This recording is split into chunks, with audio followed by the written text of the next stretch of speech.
as dívidas americanas com os bancos.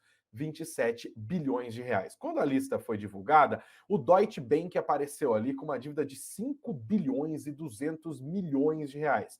Isso porque, na verdade, a Americanas emitiu debêntures e vendeu lá no exterior, debênture em dólar. Eles fizeram duas emissões de 500 milhões de dólares em debêntures, 1 bilhão, portanto.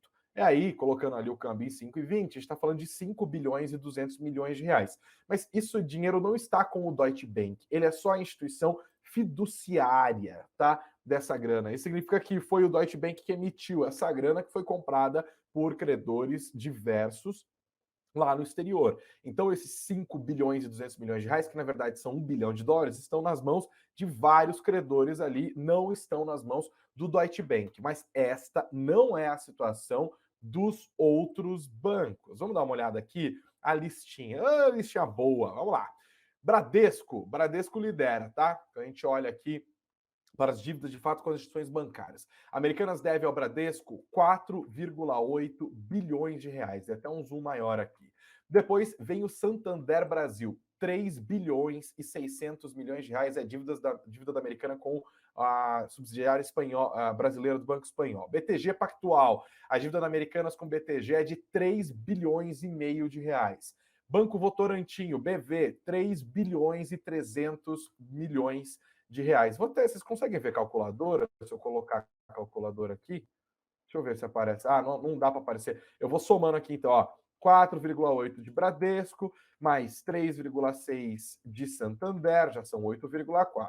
Mais 3,5 de BTG Pactual, mais 3,3 bilhões de Votorantim, já são 15 bilhões e 200 milhões só para esses bancos. Vamos com o Itaú agora, mais 2,9 bilhões de reais, 18 bilhões e 100 milhões de reais. Safra, vamos somar mais 2,5 bilhões de reais, enquanto eles devem para o Safra.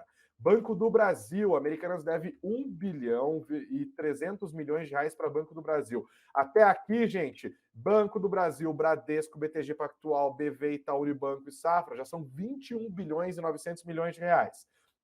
Daicoval é bem menos, tá? A dívida aqui é de 0,5.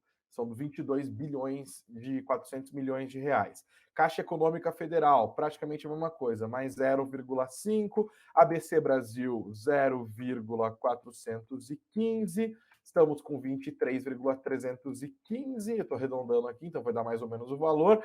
BNDES, a Americanas deve para o BNDES também, são 276 milhões de reais.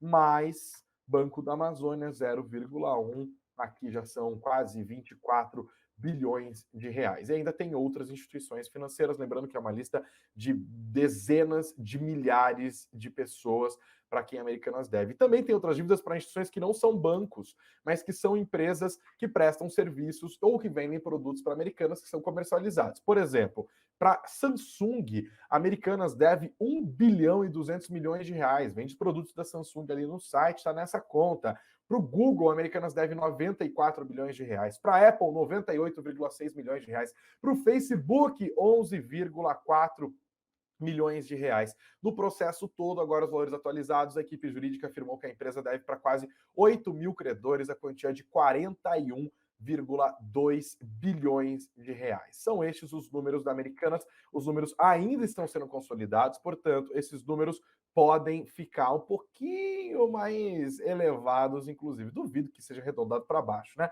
Esses valores têm tudo para continuar subindo. Então, agora vocês imaginem, olhando para esses números que nós mostramos agora, como estão os bancos, o humor dos seus executivos e também, claro, a preocupação dos seus acionistas com essa situação, dada a enorme exposição dos grandes bancos brasileiros a esse contexto horroroso que a Americanas está vivendo agora. E isso ficou um pouquinho pior depois que o trio da 3G Capital, o Lehman, o Teles e o Sicupira divulgaram aquela cartinha 11 dias depois do escândalo ter sido, né, de fato, publicizado ali no dia 11 de janeiro.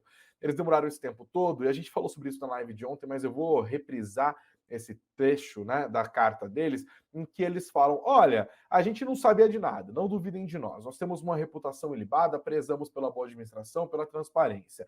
Mas, quando você olha, assim, o que isso eles dizendo, tá? Eu tô tomando aqui uma licença poética. Eles falam, olha, olhando o que a PwC, que é a auditoria externa dos caras, né, uma das maiores empresas de auditoria de contabilidade do planeta, a PwC mandava os relatórios e falava que estava tudo bem. A gente confiava. E os bancos credores também, eles são contatados ali, inclusive pela própria PwC, ter esse documento que é o documento de circularização, eles sabem que eles são o quanto a gente está devendo para eles, e eles também nunca estranharam nada. A PwC, bater na PwC ficou qualquer coisa, né? A PwC, inclusive, foi a auditoria do IRB, que inclusive está sendo processada, aliás, a PwC está sendo processada por acionistas do IRB, porque ela também auditava as contas da empresa e disse que está tudo bem, tudo lindo. Aí agora deve acontecer o mesmo processo com a Americanas, eu tenho certeza que isso vai rolar, se é que já não rolou e a gente não tem essa informação ainda. Aí, o que pegou para os credores foi o fato desses três homens, e nós estamos falando dos três maiores capitalistas brasileiros, dos homens mais ricos do Brasil, os caras que têm no seu portfólio, além da Americanas, Ambev, os caras que têm no seu portfólio também Kraft Heinz, gente assim, giga, de cachorro grande. Eles falam, olha, os bancos estavam emprestando dinheiro e eles não sabiam de nada disso também, a gente continuou confiando. Os bancos pegaram aquilo e falaram, ué, agora a gente é culpado?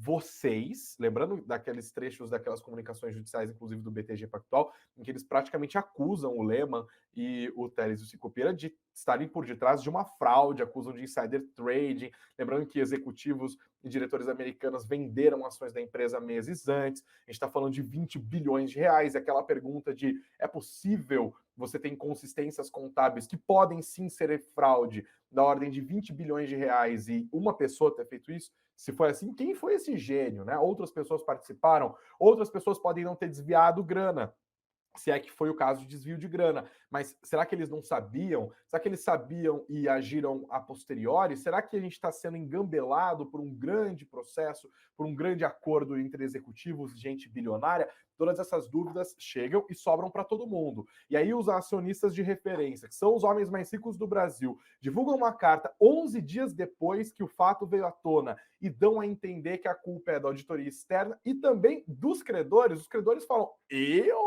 eu emprestei dinheiro para vocês olhando para balanços que eram mentirosos. E aí agora você não quer que eu pegue esse dinheiro, daí eu tenho o direito de antecipar a execução dessas dívidas, porque agora eu olho para a situação financeira e falo, meu Deus do céu.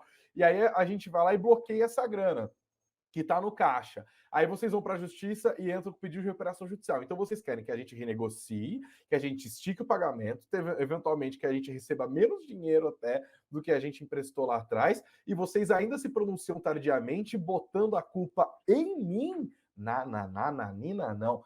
Quando esses três caras, o Lehman, o Sicupira e o Teles fizeram isso, investidores, eles compraram uma briga com as instituições mais poderosas do nosso mercado de capitais. Investidores, além das informações aqui da nossa live, você pode, claro, sentar o dedo no like, compartilhar o nosso conteúdo, se inscrever no nosso canal para ajudar a gente a continuar fazendo esse trabalho para cada vez mais pessoas e melhorar a qualidade do que a gente entrega. Mas vocês também têm informação gratuita na descrição do nosso vídeo e na descrição dos nossos podcasts. Você pode fazer o download de maneira inteiramente gratuita do nosso e-book Aprenda a Analisar uma Ação. Você conseguir olhar um balanço de uma empresa, olhar os números de uma empresa e saber se o valor daqueles papéis está alto ou está baixo para as perspectivas de retorno. Vai te ajudar muito. Se você quer trabalhar no mercado ainda, todas as dicas estão aqui. Para iniciantes, é um dos melhores materiais que vocês têm e tudo de graça. Então não se esqueçam, façam o download.